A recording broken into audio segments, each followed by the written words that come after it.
Okay, thank you everyone for joining us today.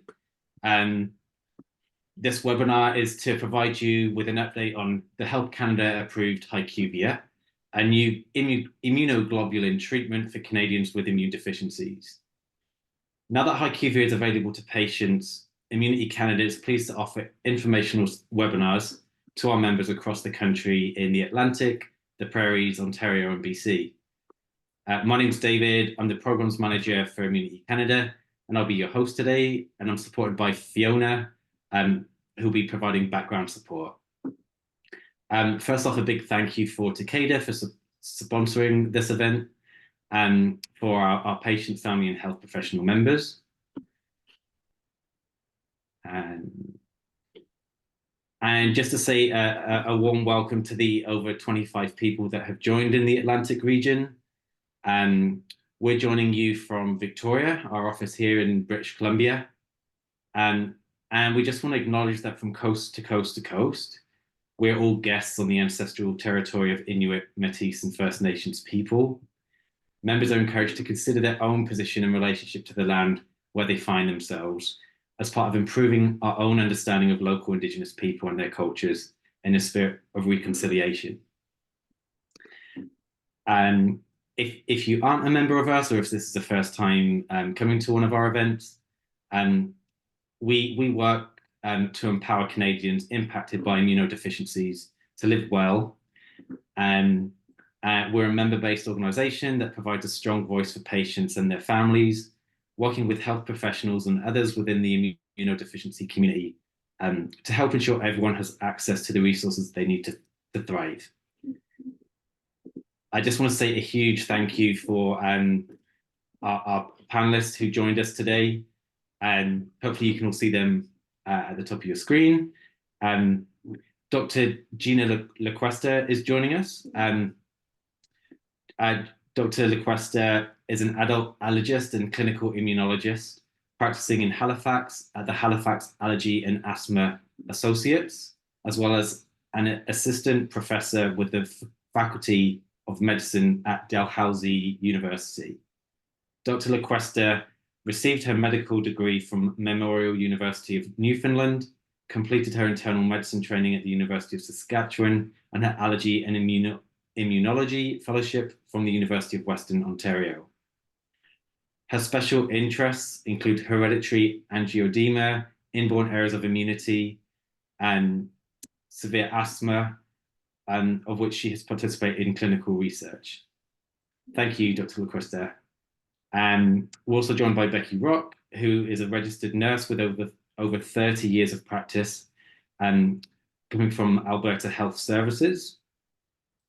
She began her career in critical care in the areas of surgical trauma and cardiovascular ICU, in which she also held roles in leadership, education, and mentorship. For over 15 years, Becky has led the patient blood management program for Alberta Health Services in Calgary, Alberta. Between Alberta Health Services and volunteer efforts within the Society for the Advancement of Patient Blood Management, she's worked to support a broad range of PBM initiatives locally and beyond. I could go on. There's so much to say about Becky, but I'll just quickly skip to Dr. Sylvain Grenier, who's joining us from Canadian Blood Services.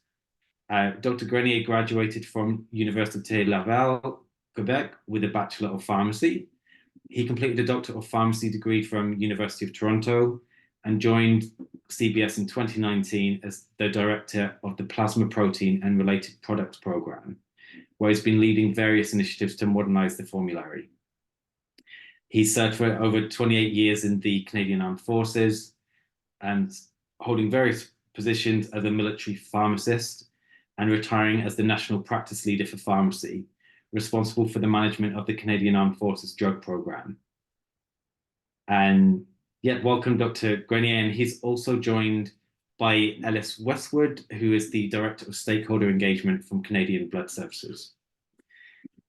And with that, just a very quick overview of how the next hour is going to go. You'll finish listening to me very soon, and then it'll be over to Dr. Lacuesta to give an overview of HyQvia, and then over to Becky to talk about transition in training, and then over to everyone where we'll save your questions to the very end. You can participate today by at the bottom of your screen, there should be an icon that says Zoom Q&A. So please put all of your questions that you have in there. And we have had some from you already that you submitted before this started. If you have any technical issues, you can put that in the Zoom chat or send us an email.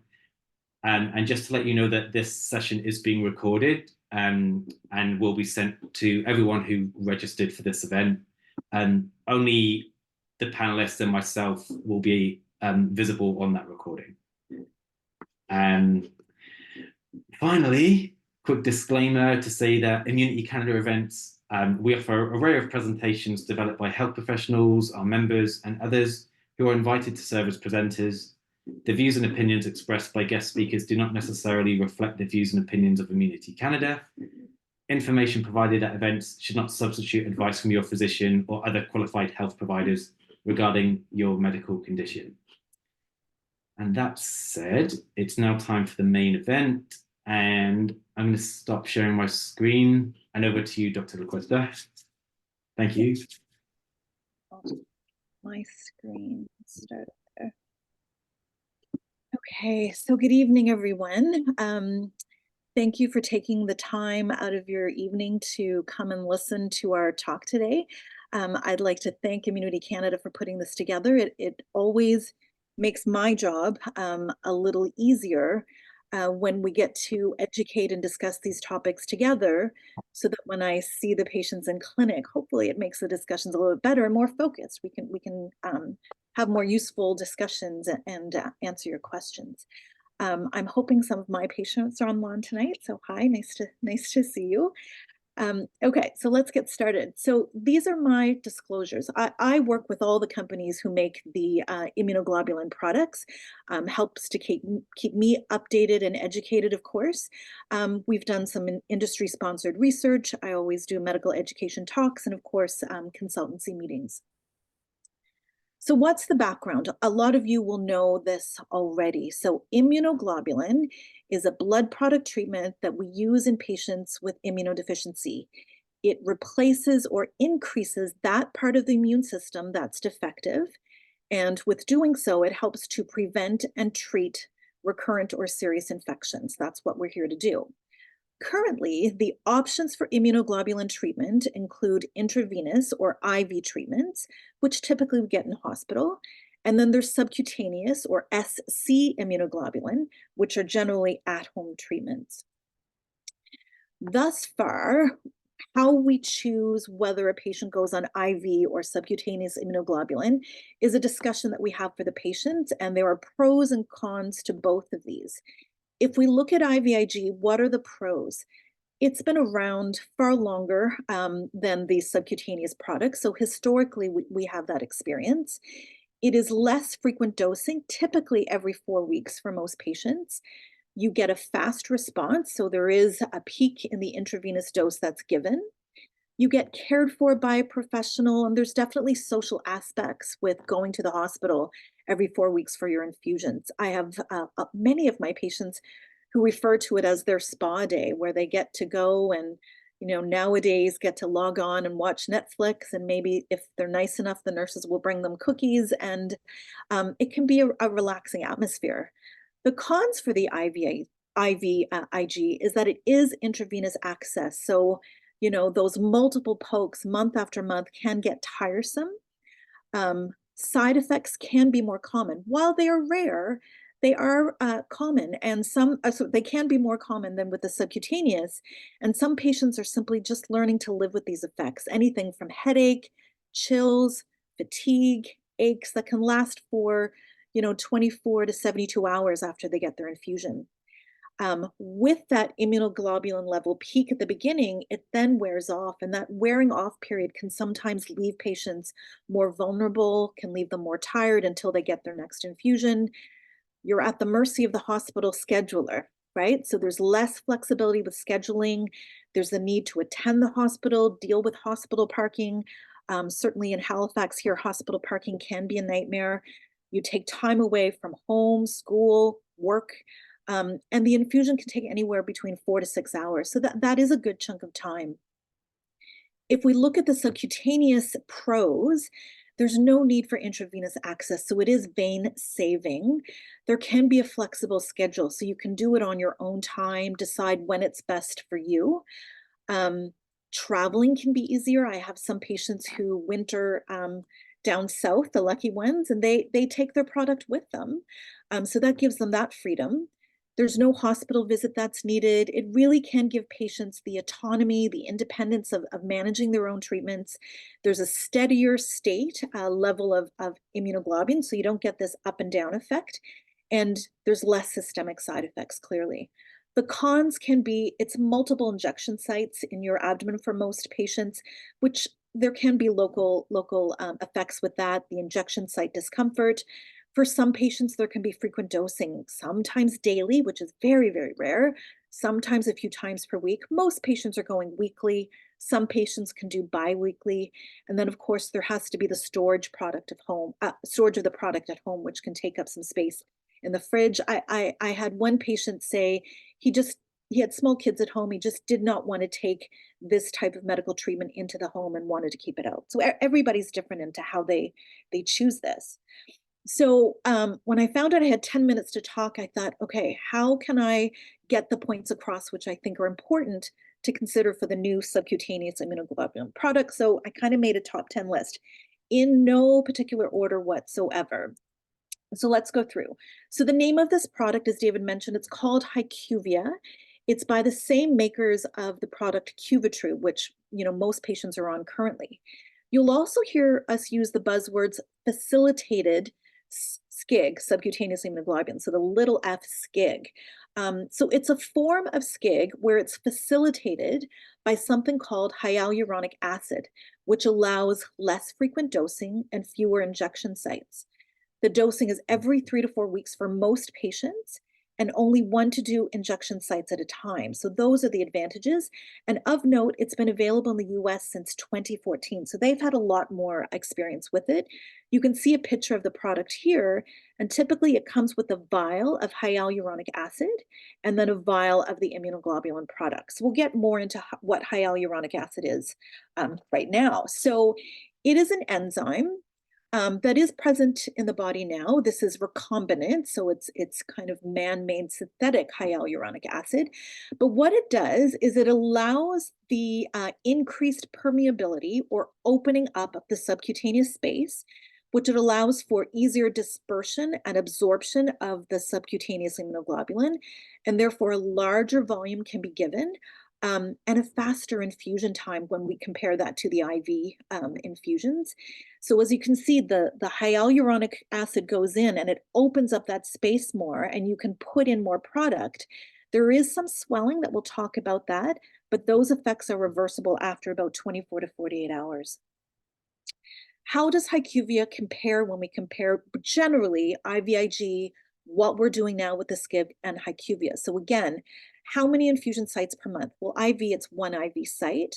With the SCIG we're doing now, some patients have 4 sites at a time.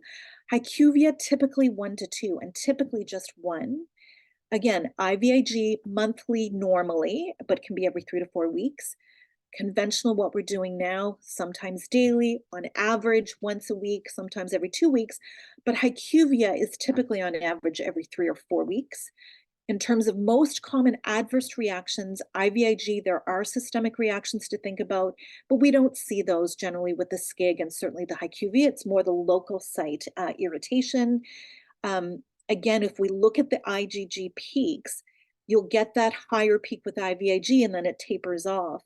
With SCIG and HyQvia, you don't get that peak that you do with the IVIG, but that peak may not necessarily be needed. It's more of a steady state and more of a steady level than what we like to see. And again, with IVIG, it really has to be given by a healthcare provider, generally in hospital. Both of these SCIGs can be given at home. We think maybe down the line, because if HyQvia does seem to be as promising as it seems to be, we may be seeing it given in the hospital instead of the IV as well. So in terms of efficacy, that's always an important question that patients will ask, well, which one works better?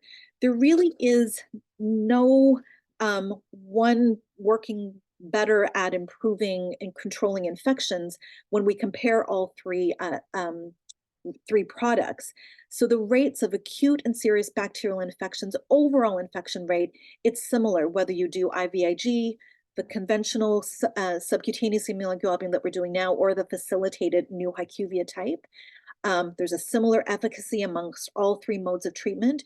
Nobody really should be thinking, well, what's going to control my infections better? So we can't say one is better than the other when it comes to efficacy like this. When it comes to safety, most patients with the SCIG, they're going to report local adverse reactions only. So about 11% will have discomfort and local swelling over that area. Perhaps 2 to 3% will have some redness and itching. These tended to decrease over time as patients got used to it. And again, any local swelling that occurred seemed to dissipate over 1 to 3 days. If you look at the systemic effects, again, if you compare IVIG to HyQvia, the HyQvia wins by far. We really aren't seeing the headache, the fatigue, the nausea, the aches that we see with the IVIG. So here's an example of that site swelling that I was talking about. So you can see this lovely person with their beautiful abs prior to infusion. At the end of infusion, there really is some swelling that's there, but then it slowly dissipates, and then after 48 hours, he or she is essentially back to normal. Even with the conventional SCIG that we're doing now, I've had just a handful of patients find that uncomfortable with the volume that they're giving now. So I think this is something we're going to have to watch for. But again, if we look here, 97.7% of infusions were completed without really having to change anything. And most patients feel that this is an acceptable amount of swelling to have. So what's the process to get started on HyQvia? So discuss with your treating physician. All the patients will be enrolled in the one path patient program as they are for Cuvitru right now. They'll get training with a one path nurse, and this is Atlantic. It's different across the country. And they will know the nuances as to the timing and what we're going to learn more about the ramp up of how we transition from whatever current treatment you're on, whether it's IV or the conventional SCIG, to this new product. And follow-up remains the same. You still get follow-up with your treating physician, maybe a little bit more frequently or sooner in the beginning as we start this new product. We still review infection control, side effects, and you get your lab work done as per usual. So who's a candidate for this new product? Really, any patient who has been recommended to use immunoglobulin. You can go from the conventional SCIG to the facilitated. Patients who are currently on monthly IVIG, who may have been hesitant to switch to weekly dosing. Now that it's the same frequency, they may want to consider this home dosing. And my hope is that eventually down the line, IVIG patients in a hospital who still need hospital administration for whatever reason, we may still switch them to this facilitated SCIG just because it's a shorter infuser time, it saves their veins, it's easier access. It may be an option for home care nursing to take this on as well, because right now they're quite reluctant to do any IVIG home administration currently. So the things that remain the same. So we're at number 9, almost finished. So again, it is a home-based treatment. You still will need a pump and supplies. You will still need to go through training and have the support of the patient program. You will still have to pick up your product from blood bank. Right now, we're aiming for every 8 weeks because the shelf life is a little bit different than Cuvitru, and you'll still need to get monitoring labs done. My 10th point is that, nobody likes change, especially myself. And I just wanted to remind everybody, we have been through change before. In the Atlantic provinces, SCIG was first offered in 2008. We all got comfortable on Vivaglobin, and then the products changed to Hizentra, and then we had product change again to Cuvitru. Right now we have Cuvitru and Hizentra available, and now we have a newer product, HyQvia. Again, reminder, there's never an obligation to switch. This current SCIG is not going away, and it's always the patient's choice as to what they want to try. And that's it from my end. I'll pass it along to Becky. Thank you so much. I'm just going to ask just the audience that if you have any questions from that, feel free to put into the Q&A. And now over to Becky. Are you able to share your screen with us?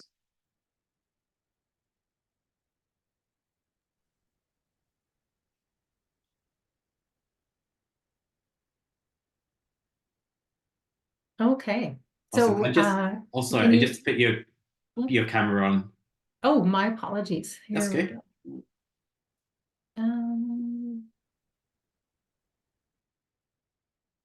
It seems like my slideshow is stopping me from being able to do it, which is funny because I thought that I was able to do it before.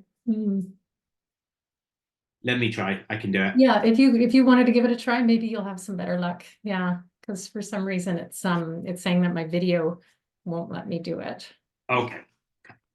Or maybe let's oh sorry. Maybe if you stop Sure, sharing I your can. slides for a second. Yeah, I'll stop share and then try again, maybe. Yeah. Turn on my video.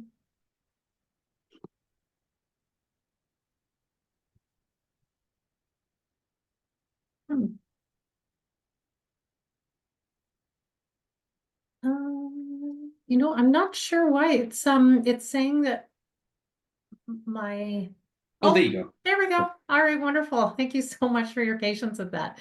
Okay, let's see if I can put my slides back up if that doesn't take it away. That's all good? Fantastic. All right. Thank you so much. I share with Dr. Lacuesta. I appreciate the chance to be able to talk with all of you. Thank you for taking your time out to come see this. As I'm sure you've probably been hearing bits and pieces of information about it, and you're keen to know what the product is, what's different about it, whether this might be right for you. So what I'm going to do too is I'm going to share some information about it. Dr. Lacuesta and I both talked about this ahead of time and realized that some of our slides were repeating each other. But we realized that there was probably an advantage for you to be able to hear it twice, to be able to hear some different perspectives on it. And then I promise you, I will get into the meat and potatoes of the transition and training, what you can expect at home, so that way that can be part of your considerations too. So for my first slide, let me see if I can get my slides to advance here properly. So just as a review again, so how is immune globulin given? We have a couple of options in terms of either IVIG, which as we talked about is given at a hospital infusion clinic, and you need to have that expert nurse who's got that absolute bullseye ability to find your veins, no matter whether they like to roll or blow or hide. They'll find them in order to give this treatment because it's absolutely necessary for that treatment. So when you're in those clinics, likewise, you're sitting in either a clinic bed or a hard vinyl chair, whatever it is that they have to offer you. And this is something that you do on that clinic's schedule, according to what your doctor has prescribed or your nurse practitioner, every 3 to 4 weeks as needed for your condition. Now, a typical dose for most patients as described can be about 4+ hours. But we do have patients, our program here in Alberta serves patients who are on it for immunity issues as well as other. And sometimes, despite what we think it should take in terms of a 4-hour infusion, some patients can't tolerate the standard rate, and their infusion has to be slowed, or they have to be given pre-medications or medications during their infusion to help them tolerate it. That might be if they have those full body side effects like headache, dizziness, nausea, weakness, blood pressure issues. Some people it goes great. They love it. It's a social experience. For some people, this is a really difficult thing that they have to do every 3-4 weeks in order to be healthy. And that's a real challenge. So that typical dose can be 4 hours or more, but sometimes those larger ones are done over multiple days. Now with SCIG and with facilitated SCIG, as you know, this one offers you some flexibility and some opportunity. So this can be done anywhere from home to a fabulous vacation spot. It can be done by you as a patient, or it can be done by a family member. We always encourage the inclusion of what we call an infusion partner.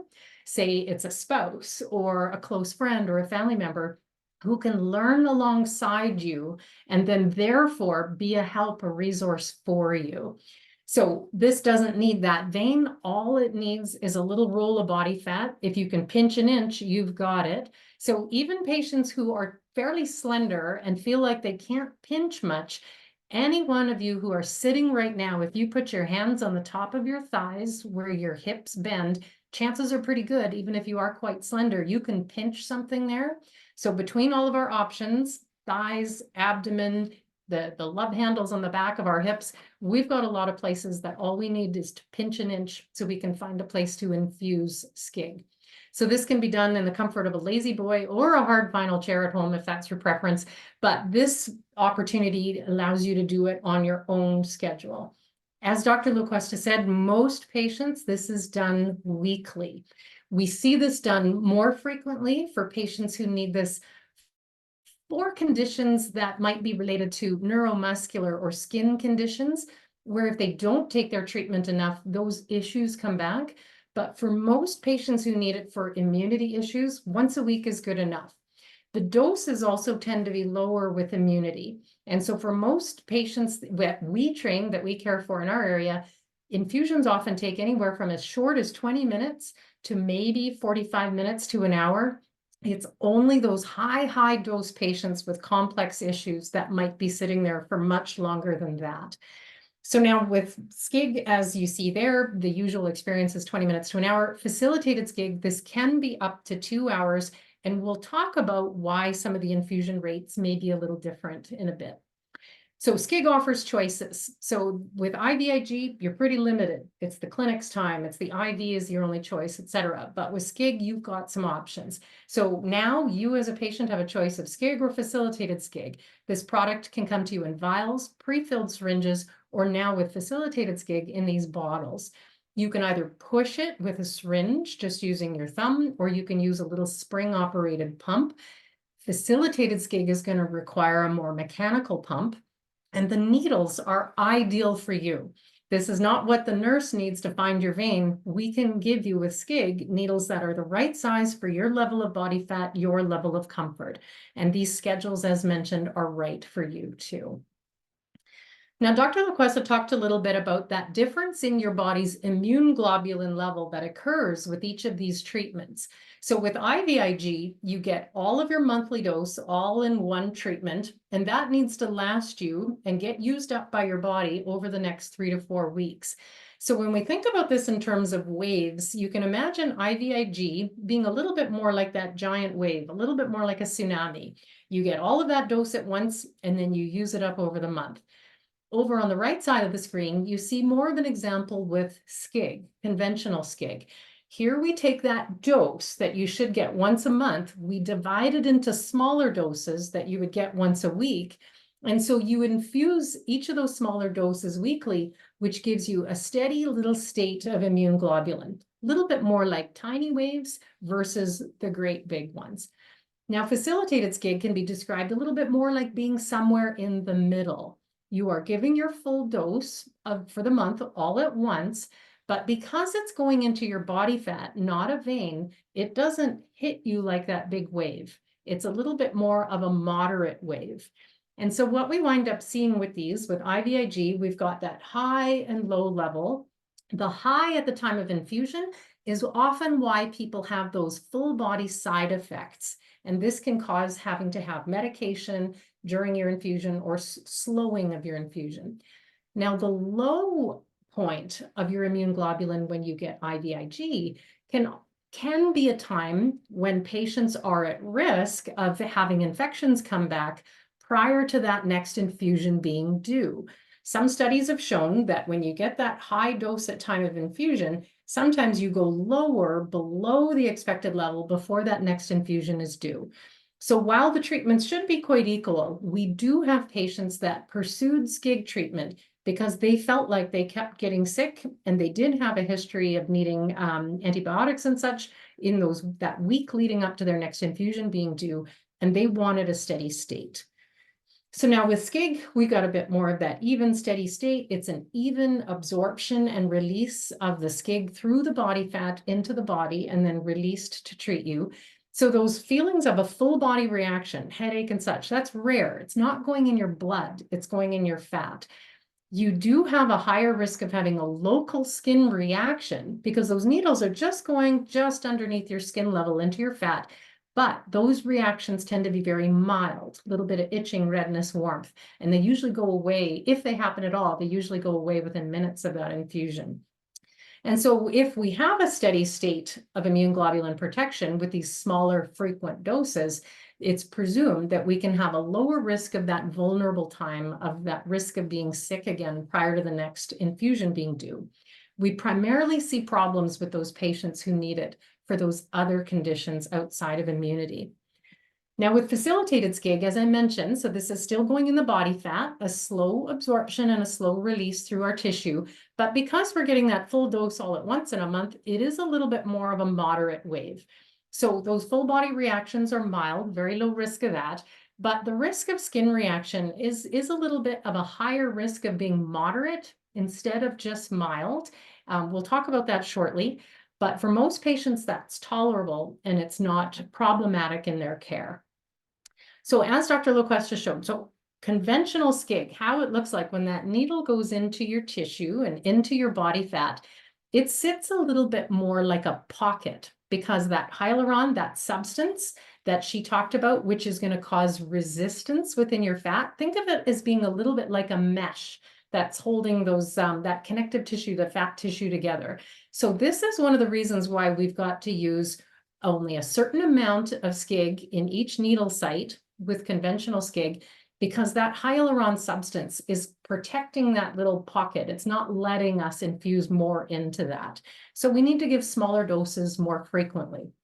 So as she described, what facilitated SCIG or HyQvia does is we are going to pre-infuse this recombinant human and hyaluronidase in order to break up that restriction and allow that fluid to move in there more freely so we can give more volume and give that volume at a faster time. So this isn't a permanent effect. It's short term. Your body goes back to normal within 24 to 48 hours of that infusion, and you go back to normal within that just a couple days after that infusion. So supplies for HyQvia. So for many of you who do take SCIG right now, you are going to see a lot of the same supplies needed. You're going to get instructions. You're going to get an instruction mat. You're going to get antiseptic wipes and other supplies. But what's new is blue. So what you see here is you get a mixed package where your SCIG is coming in a smaller concentration. So instead of a 20% concentration of SCIG, which allows us to give your dose in a smaller volume, HyQvia comes in a 10% concentration, which means it's going to be bigger volume. And it sounds like work is ongoing in order to make this a smaller concentration so that way you don't have to put in quite as much fluid. So your package is going to come with a SCIG and that hyaluronic acid, that human hyaluronidase that you need for your dose to help you tolerate that. Now, this can be stored in the fridge. It's stable up to 3 years from the time of the date that it was manufactured. If you do keep it at room temperature, then this is only stable for up to 3 months in that first year of its manufacture. We don't have the luxury of having it in a shelf for 2 years. So that may be why some jurisdictions in Canada are going to give you a smaller dose of product at a time so we can make sure nothing gets over its expiry date. Now here you will have an infusion pump. This is a battery operated pump, which is preset for what you need. So you don't have to punch in the figures except for starting the program. It will be pre-prepared for you. There's going to be a little pump cradle, which sits on a pump pole. So you will hang the bottle on this pole, like the way you might see a nurse with an IV. And you're also going to have a vented set of tubing, which is going to be spiked into this bottle, which will connect to the tubing that actually goes to your needle set. Otherwise, all what's old is black, or the wipes, syringes, bandages, all of those are the same. So what does infusing HyQvia look like? Step 1. What you will do once you get everything arranged, all your supplies gathered, is you're going to prepare your hyaluronidase. So what you will do is you will be drawing up your hyaluronidase into a syringe, similar to how Cuvitru would be drawn into a syringe now if you need to put it into a dose to use in a pump. So if your HyQvia dose comes in multiple bottles. You will draw up all of the hyaluronidase from all of those bottles and infuse that first. So once you've drawn that up, you'll attach that to your infusion set, the part that has the needles on it, and you will prime that infusion set as you do now. Now, your next step is you're going to prepare your facilitated SCIG. So what you'll do is you'll take that vented tubing set, similar to IV tubing, and you're going to spike your bottle of facilitated SCIG. You'll hang that upside down on a pole. You'll run the fluid through the line, priming that tubing set, and then you will load it into your pump. A very simple insertion move is all that's needed there. Now, step 3 is you are going to infuse your hyaluronidase first, and you're going to do that by push. So you'll choose your infusion sites, you'll prep your skin and insert your needles as you do now. And then what you will do is you will use your thumb to push on that syringe of that hyaluronidase to infuse it. And you're going to infuse that at about 1 to 2 milliliters per minute. And so you can use your little stopwatch on your phone to keep yourself on track time-wise. Now, once that is infused, within 10 minutes of infusing your hyaluronidase, you will infuse your facilitated SCIG. And here's where you're going to use your pump. So you'll disconnect your syringe from your needle set, and instead you're going to attach that vented tubing set to your needles. You'll turn on the pump, choose the right settings, boop, and then you'll start your infusion. If you have multiple bottles in your dose, you'll pause the pump, change out a bottle, restart your infusion. And 5, when it's all done, your infusion is complete, you will turn your pump off, you'll remove your needles and bandage your sites as you normally do, clean up and dispose of everything as you've done before, and record your infusion as usual. So what does the training look like to do facilitated SCIG as compared to conventional SCIG? So if you've done this before, if you've done traditional SCIG, what you have probably encountered is a minimum of 1. It is possible to learn how to do it in 1 session, but the orange bars show you that most patients learning SCIG do their training in 2 sessions, and by the next time, they are ready to go on their own at home the weeks following. Now, as you see by those pink bars, facilitated SCIG is a little bit different because there's a few more steps involved, and we're going to talk about a ramp-up process pretty soon too. You'll see that it does tend to take up to 4, if not 5 sessions in order to learn how to do facilitated SCIG. And just like with conventional SCIG, you can always request more sessions to make sure that you are comfortable and confident in what you're doing. Now, the ramp up. So there's 2 aspects of the ramp up that comes with HyQvia. First is the ramp up to getting to your full dose. Now, with conventional SCIG, what we do is we would often divide the infusion that you would need for once a week in your training sessions, teach you how to do it. And by the next week, you're giving your full dose. The week after that, your full dose. But what's different with HyQvia is we're going to bring you up to your full dose in an incremental way. So the first dose that you get in your first training session, you would only get 25% of what you normally would. Next week, we would give you 50% of that dose. Then we're going to give you a week break, bring you back at week 4 to do your 3rd infusion. As you see, you get 75% of your dose at that point. And then we're waiting until about week 7 before we would do a 4th or a further training session. And by that point, you would be getting 100% of your dose once every 3 to 4 weeks, whatever is prescribed for you. Now, there's also a ramp up to full speed. Now, what I've done is I've blocked out the middle section, which showed pediatric doses, because I'm just assuming that most folks here are looking at adult results.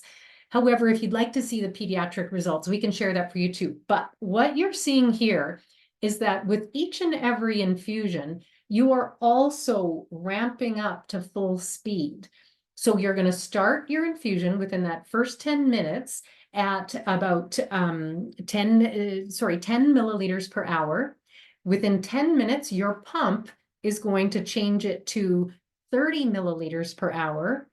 10 minutes after that, bump up to 120 milliliters per hour before it finally gets you to the maximum speed, if your dose is even that high, of 300 milliliters per hour until your infusion is complete. So some other differences that we have between SCIG and facilitated SCIG are the fastest speed we can go because of those little pockets that occur within our fatty tissue with conventional SCIG. The fastest we can go per needle site is about 60 milliliters per hour, slightly slower if you're using Hizentra. Now, with the maximum volume that you can put in per needle site, it's only about 60 milliliters before that pocket starts to get a little too tight, too uncomfortable. We don't want to cause damage to your tissue. With Hizentra, the maximum recommendation is likewise a little bit lower, 50 milliliters per pocket. Now, with facilitated SCIG, the fastest speed we can go in any one of, say, 2 needle sites is 300 milliliters per hour, and the maximum amount of fluid we can put in there is 600. So that's over 2 cups of fluid, if you can imagine. Now, the choice of sites is a little bit different too. So if we are doing conventional SCIG that you might be doing right now with Cuvitru or Hizentra, you have an option of all of those spaces as you see there on the body. But what's different with facilitated SCIG, because of the amount of volume that we're putting in, the recommendation is that you use only the upper abdomen or the thighs. Using other parts of your body often don't quite have the body fat to allow to infuse this much fluid at once. And using the lower abdomen can often cause that fluid to kind of drop down, that swelling to drop into your hip space, which can be uncomfortable. So local reactions are common with SCIG. Sorry, Becky, just a second. I just want to make sure we have about 15 minutes for questions. Yes. Okay. But yeah, absolutely. Just letting you know. Okay, I'll fly through these. So local reactions are common. These are the kinds of things that we would typically see. The swelling and lumps that you see in that bottom picture, a little bit more like a grape or a golf ball. And so what's different with facilitated SCIG is as Dr. Lacuesta shared. What this is described is a little bit more like a pancake. And so the swelling isn't going to be a great big giant lump that sticks out like a bowling ball, but it's going to be flat and low, a little bit more like a pancake. So as described, this can carry on for up to 48 hours, but is usually gone for sure by day 3. So tips for managing these, for sure, we're going to recommend some different things with this because of the large volume. So you're going to want to choose an infusion site that's opposite to what you typically like to sleep on in case you still have a lot of swelling at night. We don't want you to stay seated for a long time after doing this infusion. Get up, move around, walk around, but that doesn't mean strenuous activity. We don't want you to do anything too much, too busy, too crazy. Plan on wearing loose clothing because you will have that swelling. And if there is any leaking, your training nurse will teach you how to manage that leaking. Not really much different than other techniques with conventional SCIG. So this is my last one, just questions and considerations for you and your provider. You might want to look at if there is a little bit more of a swing in immune globulin level, can I handle that? Am I comfortable with that? There is a little bit more training between the ramp up and all of the different materials you need for this. So am I interested and able to take on the tasks needed with HyQvia? Because of the storage issue, it's not as easy for patients on HyQvia to be a snowbird and go away for a full 3, 4, 6 months at a time. And so if you understand and accept those side effects and those issues here, it's certainly something that we encourage you to talk to your provider about to see if this treatment is right for you. And that's it for me. My sincere apologies. I did go over quite a bit longer than I had. No, don't apologize at all. That was brilliant. Thank you so much. And I was just wondering, could I ask the panelists to turn their videos on? And yeah, that's great. So we have got some questions that we've had submitted. I was wondering though if maybe first off I could go over to you, Dr. Grenier and Alice, just to explain more about CBS's role in all this. Yeah, for sure. So Canadian Blood Services is responsible for all of Canada except for Quebec for the manufacture and distribution of all blood products and their alternative. So when we look at immunoglobulin like HyQvia, which is a type of immunoglobulin, because it's derived from plasma, it's actually extracted from plasma, it falls within the mandate of Canadian Blood Services to distribute that product. Part of the distribution, even before we get into the distribution, we need to determine if the product actually meets the patient needs and the clinician needs. So this is why we have a formulary, which is what I'm managing with my team, to determine what products should be made available for the patients in order to meet all the patient needs that we have. So this is where CBS was involved in the review of the product, and then of course making the product available to all patients across the country except for Quebec, because Quebec is controlled by EMA Quebec. Thank you, Dr. Gwynny. And over to you, Ellis. Thank you. Hi, everybody. So my name's Ellis from Canadian Blood Services. My small team works closely with Sylvan and his formulary team to bring patients, clinicians into the decisions we make at Canadian Blood Services, so that patient voice, the physician voice, the nurse voice are always at the table when we make decisions about what products get added to the formulary and what we recommend to governments be listed. So we're about listening, we're about engagement and bringing you into the process. So yes, we work closely with all of the Immunity Canada staff, with Dr. Lacuesta and other physicians to make sure that we're always listening and doing what we can to meet your needs. Awesome, thank you. And really, like one of our first questions came in about how does plasma donation help? Maybe I'll take that one, and Ellis, please feel free to add at the end. So in plasma, there are several proteins that can be used to treat various medical conditions.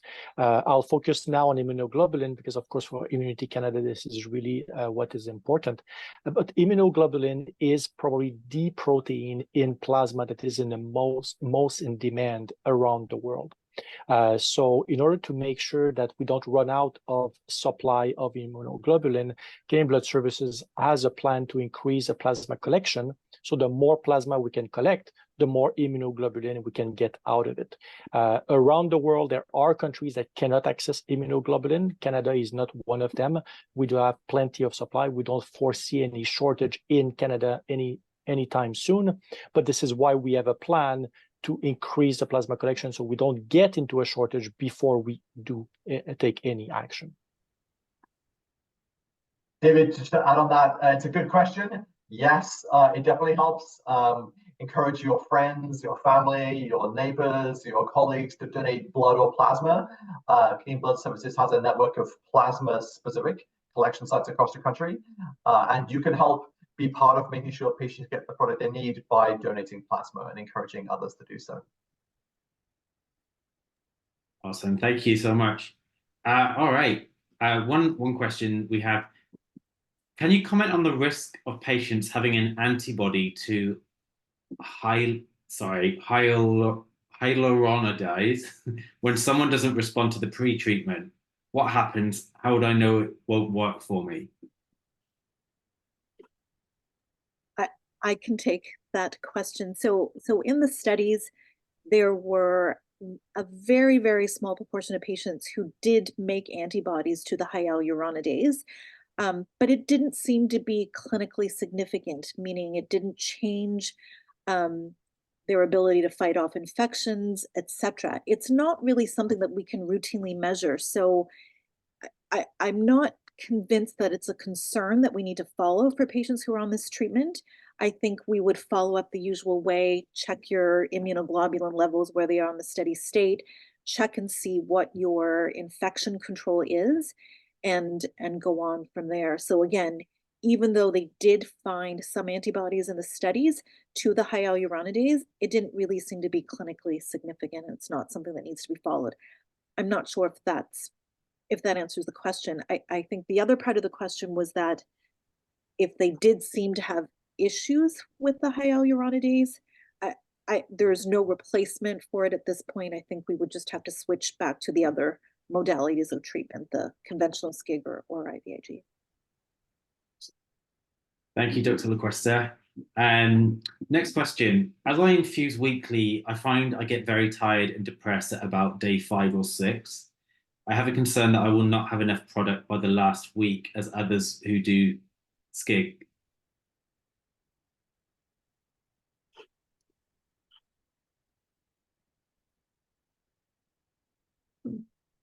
So it sounds, is that, I'm assuming that that question might be basically asking, if you don't feel well enough to make it week to week, do you feel like you could make it every 3 to 4 weeks? And so if that is indeed what you're asking, I think that is going to be a consideration for you when you're looking at whether HyQvia would be right for you. Because definitely it is every 3 to 4 weeks. There can be an opportunity to perhaps take a lower dose, do that every 2 weeks. But then it gets to the question of, if you're doing it every 2 weeks, maybe you ought to just be doing SCIG every week. So that would be something to track your experience, look at in a logbook. Is this my experience every week? And so then when you talk to your provider about whether HyQvia might be an option, you two can talk about whether this might be a factor in tolerating HyQvia. So, thank you. We've had a question just submitted. I have a patient presently receiving Savitru weekly that will be switched over to HyQvia, but he is very thin. Wondering if he will be able to handle the volume of fluid. So I'll ask Dr. Lacuesta to jump in this too. For us, when we're training patients, we're always taking a look at what that dose is. And so for anyone here on the call, your ability to tolerate HyQvia is going to depend on your dose and your body fat. So somebody who doesn't have a whole lot of body fat and needs a high dose is probably going to struggle a little bit more with this treatment, just because you need to have a little bit more of that space to be able to put big doses. But if you don't have a ton of body fat and your dose isn't really that high, even though you're giving a higher volume, you might still tolerate it. But what I can give you to think about is, if you look at how the volume is going to change, because this is going from a 20% concentration for conventional SCIG to a 10% concentration, and we're going from a weekly infusion to a monthly infusion, take your dose in milliliters right now, multiply it by 4, so you get your monthly dose, and then multiply it again by 2, so you get that 10% concentration. That's how much you're going to need to infuse once a month with facilitated SCIG of your current dose. Dr. Lacuesta, did you want to add anything? Yeah, I agree with Becky. I mean, I think there's going to be some trial and error as we entertain this new product, right? And I think, Becky, you're very right. Certainly with the immunodeficiency patients, we don't use huge doses compared to the neurology patients, thankfully. So I think we're all going to have to get used to, is this something that we're going to take on? And, you know, I think we don't know how much that thin, low body fat patient is going to benefit from the high hyaluronic acid. It may be mind-blowing and work extremely well. I think it's just something we're going to have to sort out depending on your dose, etc. So thank you. Another question. I'm currently breastfeeding and wondering what the effect would be on my baby. Is it safe to take HyQvia while I'm doing this?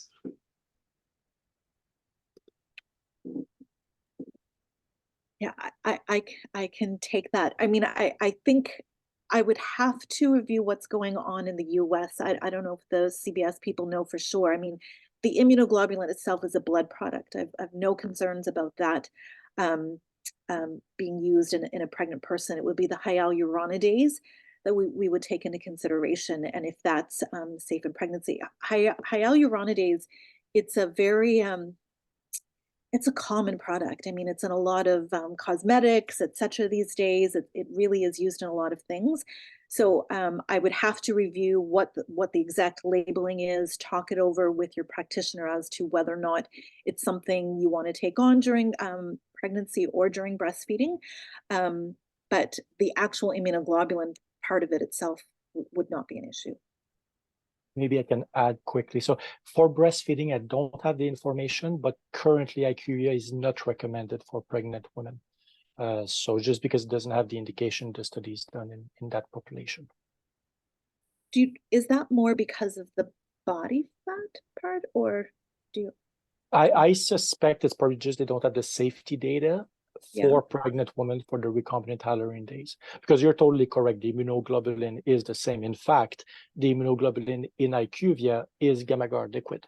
It's the IVIG that we give from Takeda. But I believe that the recombinant hyaluronidase does not have the studies to show that it's safe. Doesn't mean that it's not safe. It's just that we don't have the data to show that it is safe.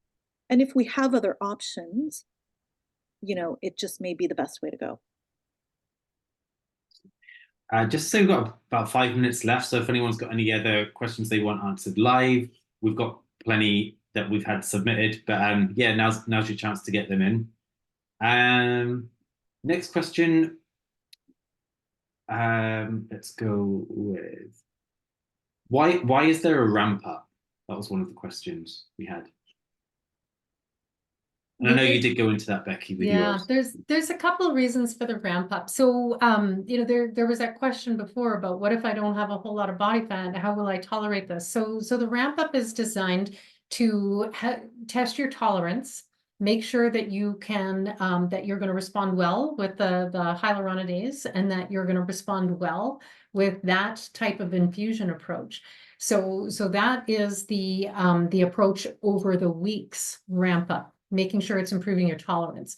Now, the ramp up that occurs during your dose as well, where you go from the 10 minutes, 10 minutes, 10 minutes, faster, faster, faster, that likewise is making sure that your body is tolerating that fluid as it comes at a faster and faster rate. We don't want you to get hit by a tsunami, so we don't want to go from 0 to 300 milliliters per hour all at once. So it's ramped up for your comfort and your tolerance. Thank you. We did a very specific question. Like, does this product have polysorbate 80 in it?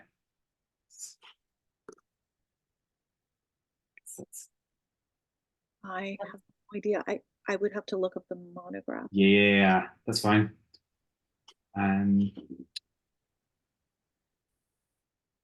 We had a question: what other medications might affect HyQvia?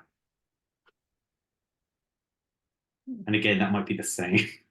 Yeah, I can't say there would be any drug interaction considerations. I can't say I don't know if there's any specific medication in particular they're thinking about, but I wouldn't know drug interactions. Awesome. And we've got someone who'd like to ask a question live. I'm just gonna ask Kathy.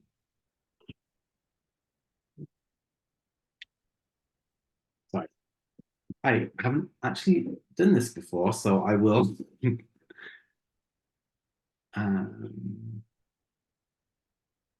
Okay, there you go.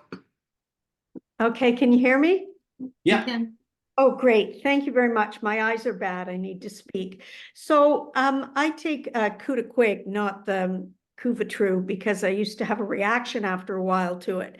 But so let's just say, for example, if I'm doing 48 ml a week, so then I times it by 4 and then I times it by 2, and that's 384 that I would be doing per month, but in one sitting.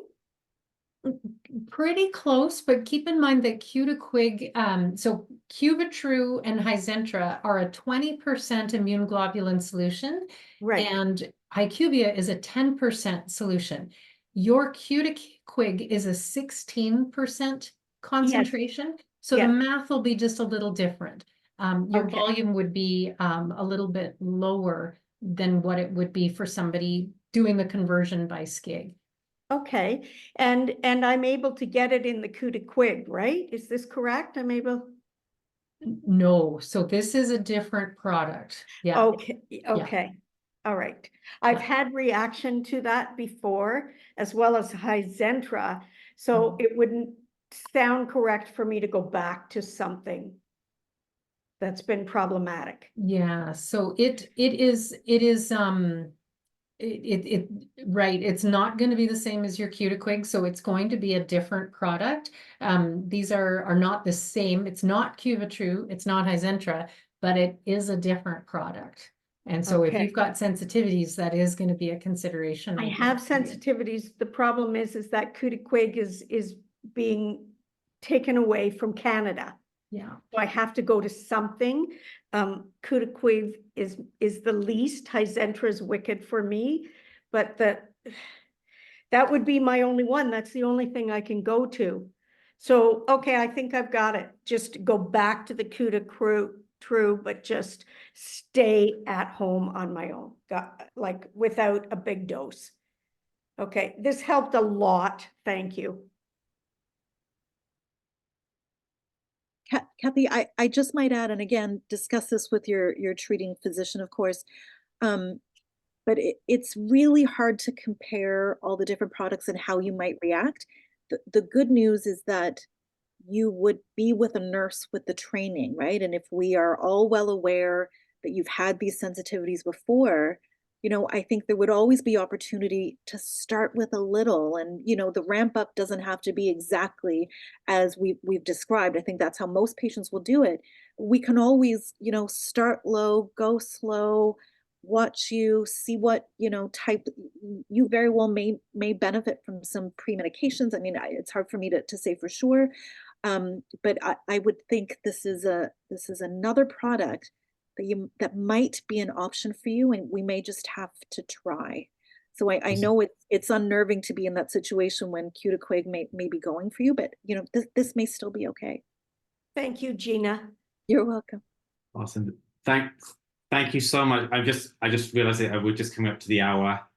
So I'm just going to quickly share my screen with you. Hopefully you can all see that. I just want to say very quickly a big thank you to our panelists today. I think the presentations were amazing, and we've got a lot of questions answered. A big thank you to everyone else who attended, and a thank you again to our sponsor Takeda, who helps us put on this event and the others. Just to let you know, we will follow up with a recording of today, a short survey, just so we can see how we can improve our events. And if you have any additional questions, we'll try and get them answered in that email to everyone who's registered. You can send them to our info@Immunity Canada, which is here. And if you're a patient, family member, caregiver, or health professional, you know, we encourage people to join us as a member. It's free, and you have access to a lot of events like this, as well as our community connect groups that are happening across provinces and regions across Canada. We just started one for PI families and one for older adults. And yeah, keep an eye out on our website for regional, provincial events happening throughout Canada this year, including our walk and hopefully some summer events too. And if for members and non-members, it's always good to sign up to our monthly What's Happening in direct emails, so you know about everything that's going on in the world of Immunity Canada. And we've got plenty of volunteer opportunities if anyone's interested. So yeah, another huge thank you to all of you, and see you at the next event. Thank you. Thanks, guys. Thank you. Have a good night. Thank you, everyone. Bye-bye. Bye. Bye. Appreciate